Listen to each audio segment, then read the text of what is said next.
are there. You don't want to hit a gas pipe because that's your life. The other part of it is if you hit certain things, you're liable for it. I mean, we kind of know what's out here, but all at the same time, you just always call. Farm Safe 811 starts with you. Whether you're installing drain tile or doing any sort of digging, always call 811 and wait for any underground lines to be marked and have the depth confirmed. That's farming with care. But if a line does get damaged, go somewhere safe and call 911. Always keep safety in the back of your mind. Just stay humble. For more information, go to farmsafe811.org. Whatever temperatures this winter brings, your friendly and knowledgeable Bryant dealer is ready to help.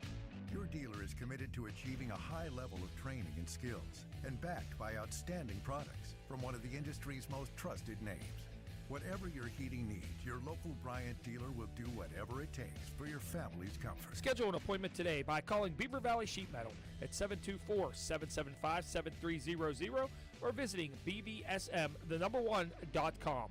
Bryant, whatever it takes. Beaver County Radio's news source, 95.7 and 99.3 FM. Along with 1230 WBVP, 1460 WMBA, and streaming at beavercountyradio.com. Here's Frank Sparks. Hey, good morning on this Wednesday morning. It is November the 30th of 2022. Your Beaver County Radio weather forecast for today is calling for morning showers, then a slight chance of afternoon showers. Our temperatures will rise to 51 degrees before they start falling down to 39 degrees by dinner time tonight. It will also become windy throughout the afternoon, with gusts as high as 34 miles per hour. So if you have anything outside, holiday decorations, you might want to make sure that they are secure so that they don't blow away. We'll have a complete Beaver County Radio weather forecast coming up for you right after we have this look at news.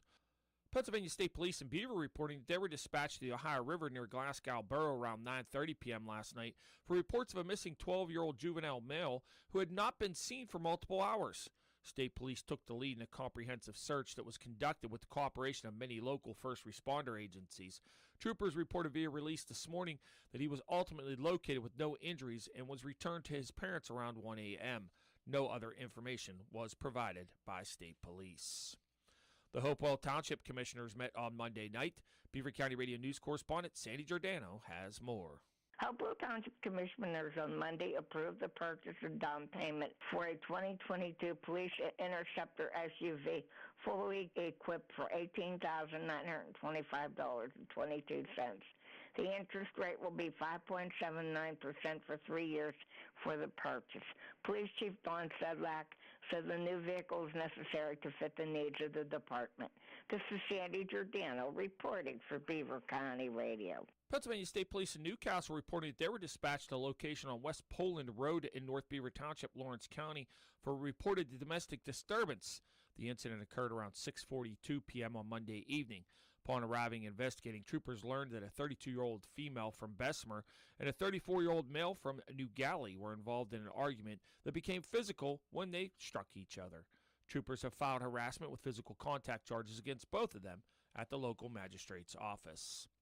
Pennsylvania election officials say a handful of counties haven't fully reported results from this month's election, at least in part because organized efforts to seek recounts are pending in court. The Department of State declined to say Tuesday how many of the state's 67 counties failed to meet the deadline for certification, which was Monday evening. Challenges organized or supported by Republican or other conservative groups are being pursued weeks after the election was held without evidence emerging of problems that might change the results.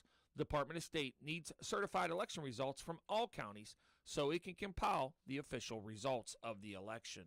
In just 2 months, it should be easier for providers of children's services in Pennsylvania's child welfare and foster care system to get the liability insurance they need.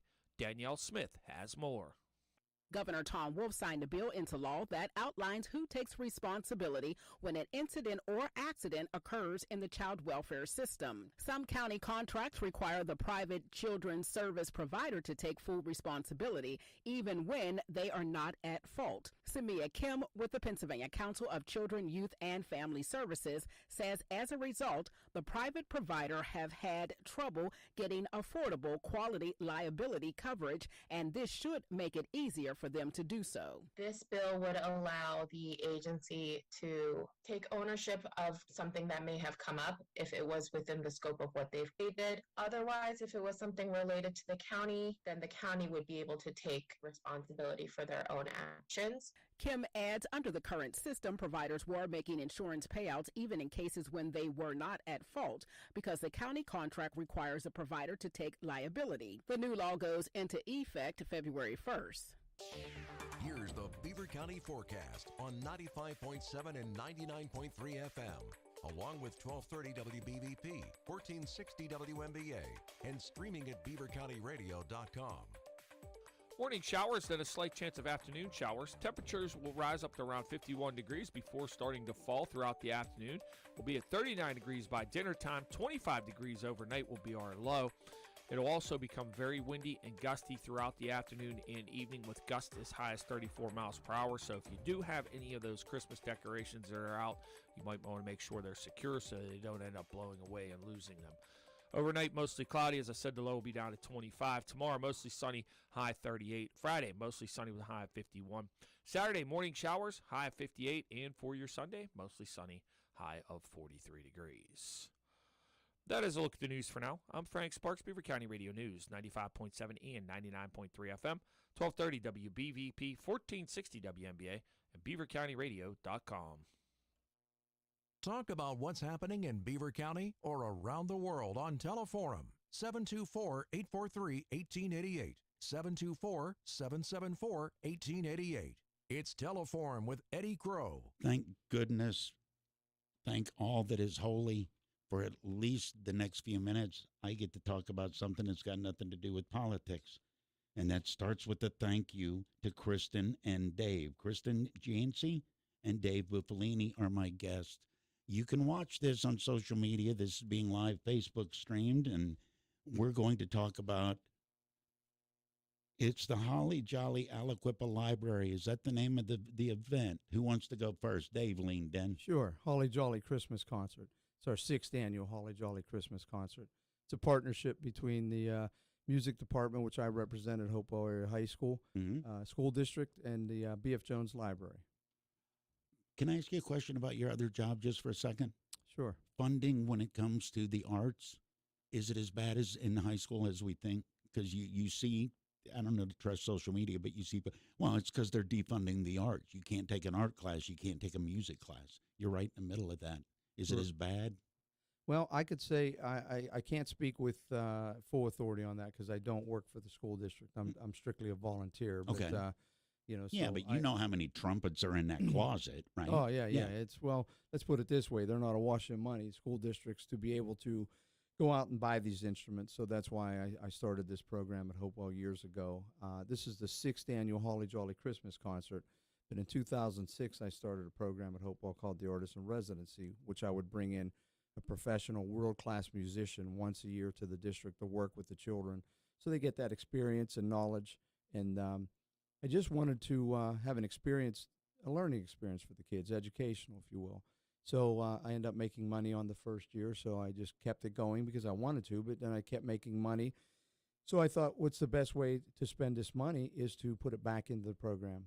So my main focus was to buy instruments to children that could not afford to rent them or buy them, and keep the spur growth interest in the program. So it's worked. In all these years, I constantly buy instruments for the district, and our numbers have increased as a result of that too. To increase interest for the extra opportunities. We now offer at Hopewell offers a guitar class to the students. Do they really? A keyboard class. So that's all because of partly because of this and the interest that the children have in music. Well, how did the library get involved with the Holly Jolly event? Kristen, I'll talk to you. You're a librarian, so I'm prepared to hear quiet, hushed tones if you want to go that way. I don't typically go that way. No, but, I like that, the stern librarian that don't take no whispering. No, all right. Not at all. As I told you before we went on air, yeah. I worked in youth services for the past 5 years. So you've got that switch. I have had to. Now, as a librarian, how often do you have to physically throw somebody out? Oh, gosh. Because I could see you snatching them up pretty quick. Usually it's just a stern glare and a now get out. But That's probably twice. Probably Okay. twice. Yeah. How did the library get involved with this, and how did you get involved working with Dave with this? Well, I'm going to have to defer to Dave because this is my first year Oh, is working it? with him on this project. How Yes. how is he so far? So far, he is tenacious. He See, is that's such a librarian. determined. It's He is very on the ball with this show. He is very dedicated. So I will ask him because I Okay. know it's part of one of our fundraisers with our Friends organization through Right. the library. Mhm. But as far as the beginning partnership, I'm not quite sure how they started that. Okay, talk about the actual event. When is it? How can people show up at it? Where's the money going that's being raised? I love that she used the word tenacious. The librarian came out instantly, didn't it? I love that. Yeah. Yes, the show is this Saturday, December 3rd. Mhm. It will be at the Hopewell High School, Hopewell School District High School auditorium. Doors open at 6. Show starts at 7. Before the show, the Hopewell High School Jazz Band will be performing in the lobby for about 20 minutes. So one song. Yeah, yeah, Jazz, yeah, yeah. jazz. Everybody's gonna take a solo, right? Yeah, one long song. So the show starts at 7. It'll be about a 2-hour show, and you can buy tickets at the door. You can go on the library website, B.F. Jones website, to purchase tickets ahead of time.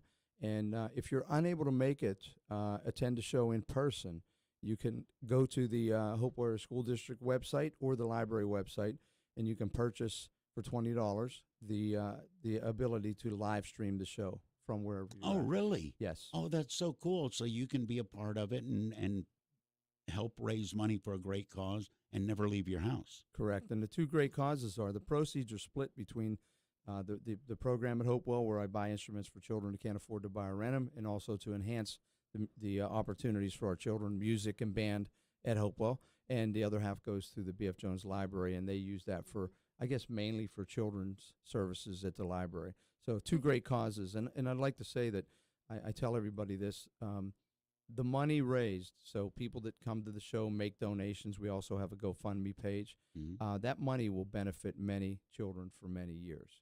So it's not something that's a one and done. Okay, if they buy books, if they have programs, if they buy hard software, etc., that's used for many years. Same with us. If I buy an instrument, that's used for many years by many students. So it's a really great thing. Dave Bufalini and Kristen Janci are my guests, and we're talking about how do you sort out who gets to play? Because you as a musician, if you're organizing a concert or organizing an event, I suspect other musicians are giving you a text going, "Hey, man, I'm free that night. What's up?" That's very true. It's I always say this too. We're gifted in this area, Beaver County, with many great musicians, many great people, and many great musicians. I have a mental picture. Excuse me, and sound wise, what I want to hear, and I kind of just go from there. Friends of mine, and kind of built a band as such. What's the mental picture? The mental picture, because Burl Ives sang Christmas tunes, but so did Ray Davies and the Kinks. There's a wide spectrum there that you could head. Exactly. Well, the mental picture is of the sound, and I think I built the band to have the sound that we need to have. What does a library need money for more now than ever? With especially we hear about inflation that affects everybody, including you at the library, doesn't it? Oh, most definitely. We need money for almost everything at this point. But what this funding goes towards specifically is youth programming. So Give me an example. youth programming, that would be our storytime programs, that would be our outreach to our local daycare centers, different community events that we participate in. We have some teen programs throughout the year, especially in the summertime. We run a teen reading lounge program. Really? Yes. And we also run school-age programs throughout the year. Some of them are STEM geared, some are literacy-based. We try to run a whole gamut of programs just so it's touching an interest from every realm, so that it's not just, you're not gearing towards one child and one interest. Is it starting to get back busy with programs like that post-COVID? Oh, yes. Is it? Yes, we are busy with programs again. all of our programs throughout COVID were still busy, but they were virtual busy. Right. So we did tons of virtual programs. Everything was on Facebook. Everything was on YouTube. And we ran lots of take and make programs also. But at this point, back up. A lot of what? take and make. Take and make. Take and make. Yeah. I heard shake and bake, and I shake and bake, and I helped. And I helped, Yeah. exactly. What is take and make? Take and make, basically, we would plan a program. Okay. And then we would find a way to put it into some sort of bag, and then advertise it through So our it's Facebook not. page. It's obviously not. Kids' first breathing hamster that you're putting in a bag. No, Okay. no, it's usually some sort of art or science geared, literacy geared activity, and people could come and pick it up, contactless from our library, and people loved it. Kristen, Janci, and Dave Bufalini are my guests. What made you want to become a librarian? Oh gosh, Did you? Did I want to do this? I didn't want to do I didn't want to do this. You fall into stuff. Did you go to school to learn to be a librarian? Yes. Okay. I've actually just finished my degree, so I have my MLIS. Really? Your what? MLIS, Masters in Library and Information Sciences. Does part of the final include the Dewey Decimal System? Oh, you have to know it backwards and forwards. And Seriously, what is it about a librarian? See, Dave, I understand. He's a musician. I'm a crap musician, but I get that. A librarian, does it take a certain type of personality to want to do that? Because I don't want to say stigma, but there are certain characteristics. What are you talking about? The glasses that I'm wearing? No, glasses, no. Glasses are hot, but my way of going, shh. That's it. That's it. We think of librarians as studious people that expect you to be equally studious. Oh, no. As someone that got thrown out of the library a lot as a kid. Oh, you were the one I was throwing out then in the summertime. It was before you were born, but yes. Why did you want to be a librarian? Community. Really? Yes. I love reading. Mm-hmm. I love writing, but ultimately, especially in the location we are at in Aliquippa at the B.F. Jones Library, our library is all about community.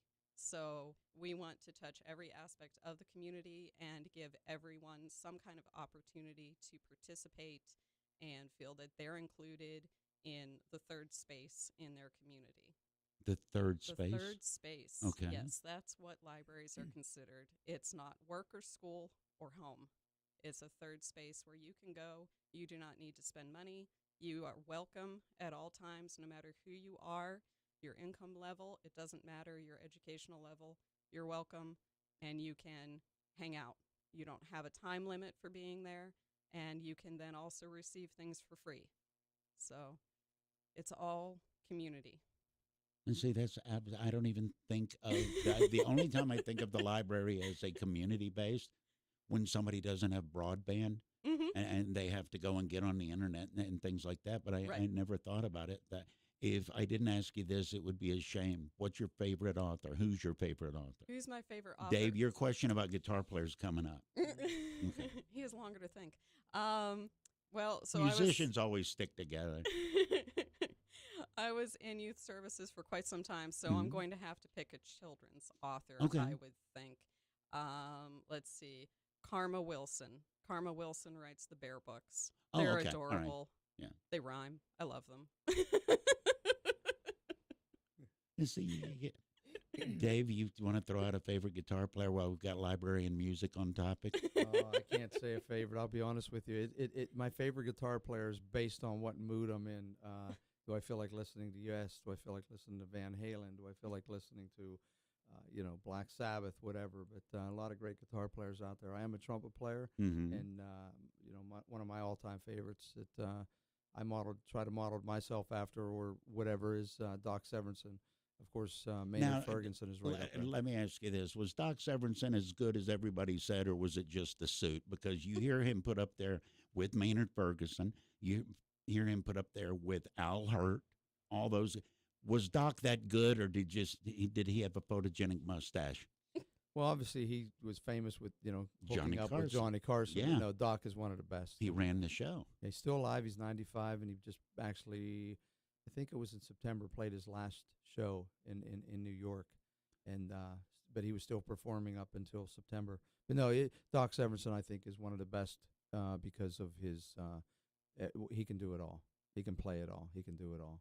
He had high chops. He can do jazz, blues, everything. All right, for the Holly Jolly event, you said earlier in your head you had an idea of what the band was going to be. Mm-hmm. How many different influences got dragged into that?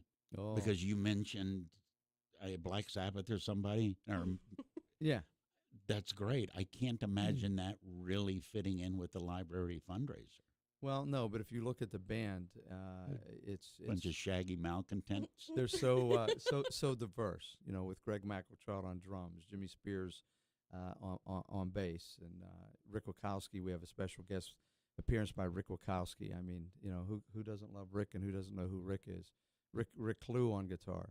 We've got we feature Bailey Taylor, B.E. Taylor's niece, Bailey, and she has a new CD out, Christmas CD, which she just released last week, it's fantastic, and she's going to be doing 4 songs from her CD, being accompanied by her 2 sisters, Sydney and Jordan. And in fact, it's Sydney's birthday today. Happy birthday, Sid! That's so cool. And their father, Danny Taylor, will be joining us on percussion and of course vocals, and. We've got Hermie Granati. Who doesn't know Hermie? Beaver County. I wasn't going to say I'm sitting here and I'm thinking I haven't heard of Granati yet. Yep, there you go. Yeah. So and then we have the Holly Jolly horn section. Myself on trumpet, Jeff Davis on saxophone, who I've been playing with since 10th grade in high school. Oh my God. And that was just a few years ago. And then we got Mark Jakovic on tenor sax, Jeff on Barry sax, and then Kelsey Steele on trombone. I think I've got everybody, but when you look at that diverse lineup of musicians, all great guys, great girls, and hardworking musicians take their craft seriously, and so that's what we put together. I've put together, and it'll be fun. Who puts together the set list? Because there's a whole lot of alpha personalities on that list that you a whole lot of musicians, serious chops. Right. Yeah, you're talking about a guitar player that was the guitar player for Crack the Sky, for God's sake. Right. Who gets to decide? Are you the final decider? No, I'm the final decider on a lot of things, but not on the set list. I work the set list through Danny and Bailey Taylor. Okay. Since Bailey is doing a lot of the heavy lifting with vocals, so her and Danny, they take care of that. Basically, I put that in their lap, they send it back, and then we get it out to the guys and girls, and that's how that works. How did you practice when COVID was going on? Was it virtual? We actually had a show when it was COVID, and really? We had no audience, and that's when the live stream came in. Okay, that's when guys used to sit in their basements and say, "I'm going to play a show for you here." Right. Yeah. So basically, what we did is we put the set list out to everybody. Everybody had to learn their parts, mm-hmm. and then when we went to rehearse, it was we were spread out on stage, and then we basically wore masks if we weren't playing, and when we weren't playing, and then we took 2 rehearsals, put the show together, and we went off without a hitch. And then we kept so many people. We had positive response back from the live stream.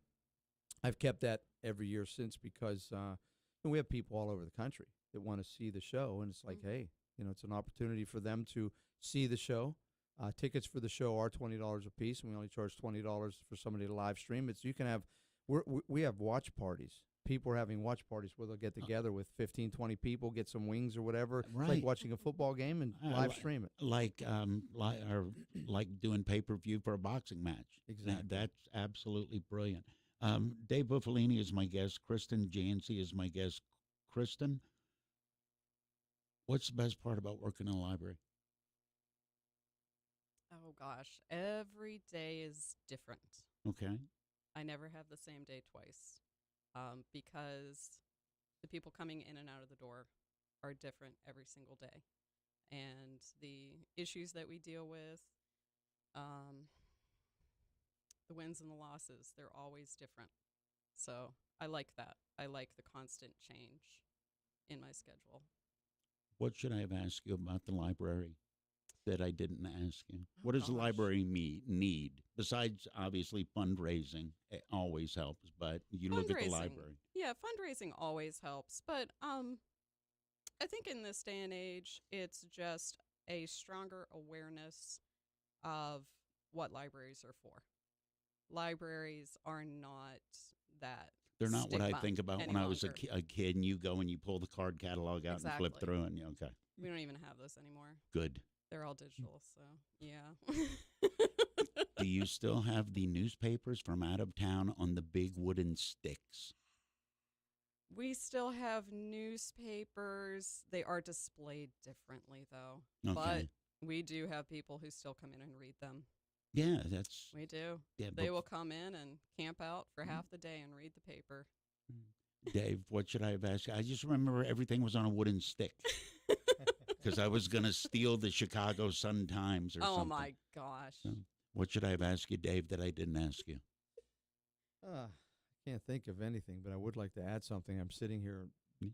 I feel bad. I left two guys out in the band. You'd have heard about it. Yeah. Yeah. Last but not least, Fred DeLue on keyboards. Fred, well-known musician like everybody else in the area that I mentioned, and he did a couple-year stint touring the world with Roy Buchanan. And, yeah. And a great, I can't leave this guy out, our great Joe Monroe, local guy. Yep. Studio Joe has a studio, records all the time.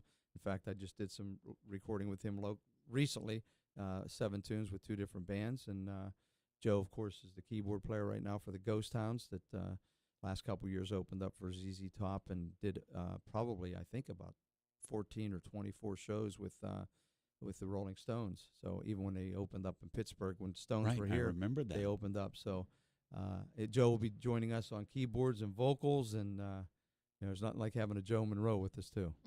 Well, just to hear the stories about, we opened for the Stones. How many people can walk around and actually say that and not be full of crud? Right. That's right. brilliant. Please tell people how they can go to this event, how they can get tickets one more time, how they can get in touch with you to make this happen. Thank you.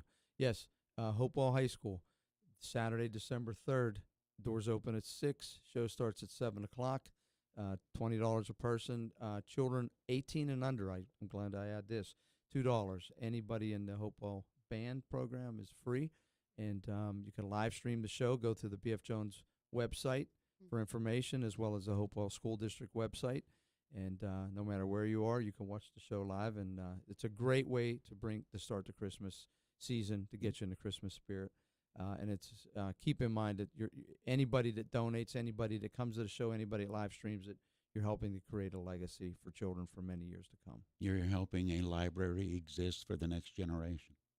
Right. Very good. That's pretty cool. Well, guys, thank you both. This was so much more pleasant than what I was talking about before. Kristen, Janci, and Dave Bufalini are my guests. Well, I'm going to watch that show from home. Thank you. Yeah. Appreciate that. I won't even have to put on pants. It'll just be like the old rock and roll days. Exactly. There you go. Yes. When we walk, when we reach, when we play, we're moving through life. Lately, we haven't been moving enough. An estimated 80% of Americans aren't getting their recommended daily physical activity.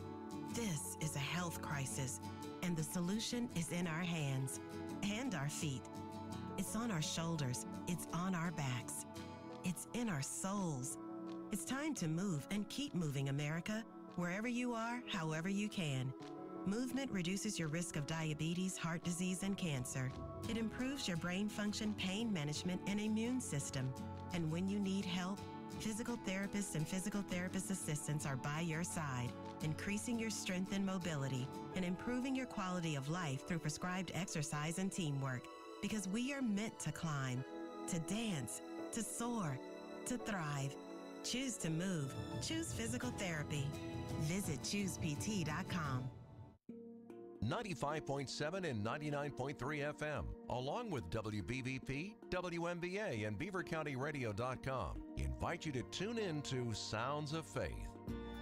Tune in Sunday mornings from 7 until 9 for a mix of the best sacred music of all time. Sounds of Faith is brought to you by Crawford Tire and Beaver, the William Murphy Funeral Home, City Rescue Mission, MRS Physical Therapy, Circle of Friends, J&J Spratt Funeral Home, and Rome Monument in inspirational gifts. Sounds of Faith. Uplifting, relaxing, and inspiring radio. Sunday mornings from 7 until 9 on 95.7 and 99.3 FM, along with WBVP, WMVA, and BeaverCountyRadio.com. Get ready to enjoy a good old-fashioned Christmas celebration this Sunday at Rochester High School with Beaver County Radio. The annual Community Christmas Carol Sing and Light Up Night is organized by the Beaver Valley Choral Society and sponsored by the Brighton Hot Dog Shop, Rome Monuments, and Rochester High School. Beaver County Radio will be on site from 2 until 4 with broadcast coverage provided by the William Murphy Funeral Home. Joy to Beaver County. It's the annual Community Christmas Carol Sing and Light Up Night this Sunday with Beaver County Radio.